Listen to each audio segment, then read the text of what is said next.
வானிலை ஆய்வு மைய அறிவிப்பு தொடர்பான அண்மை செய்தியை பார்த்துக் கொண்டிருக்கிறோம். கோவை, நீலகிரி, திருப்பூர் உள்ளிட்ட மாவட்டங்களில் இன்று கனமழைக்கு வாய்ப்பிருப்பதாக வானிலை ஆய்வு மையம் அறிவித்திருக்கிறது. கூடுதல் விவரங்களோடு இணைகிறார் சிறப்பு செய்தியாளர் சரியாண்டி. விவரங்கள்.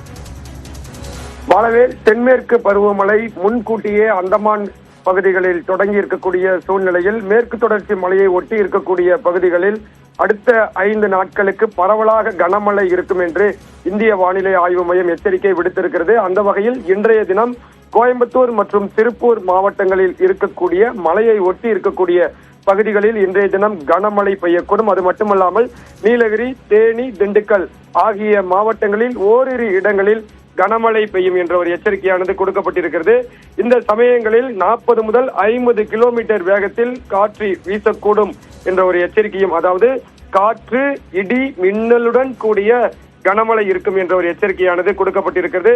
அதே போல் நாளைய தினமும் கோயம்புத்தூர் மலைப்பகுதியை ஒட்டி இருக்கக்கூடிய பகுதிகள், நீலகிரி மாவட்டத்தை ஒட்டி இருக்கக்கூடிய பகுதிகள் எல்லாம் இடி மின்னலுடன் கூடிய கனமழை பெய்யக்கூடும் என்ற ஒரு எச்சரிக்கையானது கொடுக்கப்பட்டிருக்கிறது.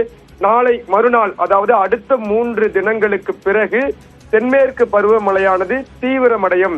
கேரளா, தமிழ்நாடு உள்ளிட்ட பகுதிகளில் கனமுதல் மிக கனமழை பெய்யக்கூடும் என்ற ஒரு எச்சரிக்கையானது கொடுக்கப்பட்டிருக்கிறது. அந்த வகையில் 15ஆம் தேதி நீலகிரி, ஈரோடு, கிருஷ்ணகிரி, தர்மபுரி, சேலம், திருப்பத்தூர், வேலூர், நாமக்கல், கரூர் மற்றும் திருச்சி ஆகிய மாவட்டங்கள்ல கனமழை பெய்யக்கூடும் என்ற எச்சரிக்கையானது கொடுக்கப்பட்டிருக்கிறது. இதே போல்தான் 16 மற்றும் 17ஆம் தேதிகளிலும் தமிழ்நாட்டில் பரவலாக மேற்கு தொடர்ச்சி மலையை ஒட்டி இருக்கக்கூடிய பகுதிகளில் கனமுதல் மிக கனமழை பெய்யக்கூடும். அடுத்த 3 தினங்களுக்கு கேரளா, தமிழ்நாடு ஆகிய தென்மேற்கு பருவமழையானது தீவிரமடையும் என்ற ஒரு எச்சரிக்கையும் இந்திய வானிலை ஆய்வு மையத்திடமிருந்து கிடைக்கப்பெற்றிருக்கிறது. பாலவேல், விவரங்களுக்கு நன்றி சரியாண்டி.